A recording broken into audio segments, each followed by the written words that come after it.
Absolutely best episode ever. What's going on, YouTube? Welcome to SIBZ, West Coast, East Coast siblings. We got episode 7 of Defending Jacob tonight. This is the last episode before the finale, and man, it really hit the fan in this episode. I'm gonna go ahead and say this is the best show that I've ever reviewed. This episode was a masterclass on how to do a show as a slow burn. You know the drill by now. We're gonna talk about the 3 biggest takeaways from the episode, but first you gotta hit that subscribe button and click the bell.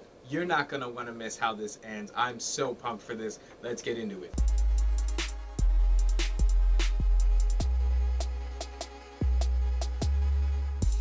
Starting with big takeaway number 1, guys, we have Derek, who takes the stand and completely throws a monkey wrench in a trial that seemed to be going well. This was the episode where the trial finally started. Now, we already knew that Derek had some damning evidence on Jacob, so we were kind of preparing ourselves for it, but we could not have prepared ourselves for what we got. We knew that Derek knew about the bullying. We knew Derek knew about the knife and everything that was going on with that. But when Derek drops this knowledge bomb about these Job stories that Jacob's been writing under the alias Job, his initials, and putting them online, it sounds like a confession. Jacob goes into detail about the entire event. Now, it was later found out that all this stuff had been reported and was public knowledge, so he could have put it together after the fact, but it was just too sincere. But I don't think he did it. Now hear me out. I know this is super damning evidence, but it's a little too on the nose, which makes me excited because it means they're going to have to pull out some crazy twist. I hope it's not too far-fetched in order to make it so that Jacob actually didn't commit this murder. He still swears up and down, even when his dad got to the point where he's like, look, just tell me if you did it. Jacob still swears by his innocence, and I think the fact that there was such damning evidence in this episode, so overwhelmingly in favor of Jacob being guilty, it throws up those red flags in my mind that's like, okay, that's too easy. Quick note, speaking of on the nose, Neil was over the top in being rude. He's a horrible human being, a horrible character. We got that flashback earlier in the episode where Andy was actually helping Neil with, how to be a lawyer. I don't know all that stuff. I'm not a lawyer. But for him to turn around and use everything Andy taught him in such a disgusting way against his son, it is truly unsettling to think there could be people like that in the world. But I digress. Anyway, speaking of all this damning evidence piling up against Jacob, we have big takeaway number 2, which is, guys, Lori has officially won the award for the worst mom ever. I mean, let me know in the comments, maybe I'm crazy, but she now believes, without a shadow of a doubt, that her son is guilty of murder. Now, this is from the evidence she's seen with when Jacob was younger and his violent tendencies, to the DNA and biological evidence, to all the evidence brought forth in the case. She's now fully convinced that her son is a murderer. Now, here's the thing.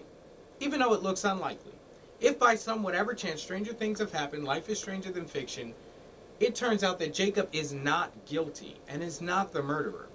You are now the mother who didn't believe their own child, turned their back on their own child when the child told you to your face that they didn't do it. Talk about tearing your house down with your own hands. She then even later confronts Andy, and Andy was keeping some stuff from her about the whole sketchy websites that Jacob was looking at. She then implies that their whole marriage is a lie because he kept from her the fact that his dad committed murder and he doesn't talk to his dad. Now, Andy was absolutely wrong for lying and keeping this information from his wife. There's no justifying it, but have a little bit of empathy. I mean, don't you see that perspective that if his family had a dark past that he was trying to, get away from, start fresh with his own family, he might not be so forthcoming, or you might not be so forthcoming to bring such a dark, I mean, his dad did some sick stuff, to bring that into your family.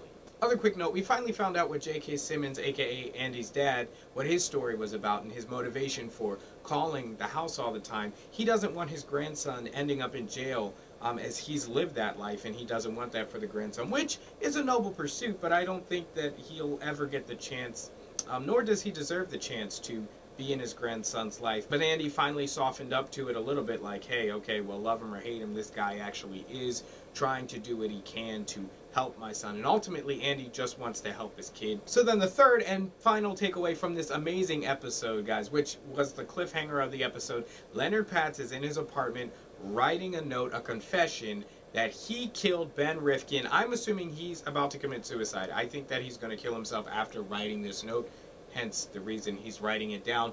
But I don't think that he did it. I think he's under duress. I think someone's making him do it. And therefore, it goes to my prediction for next week's episode, the final episode. I don't think Jacob did it.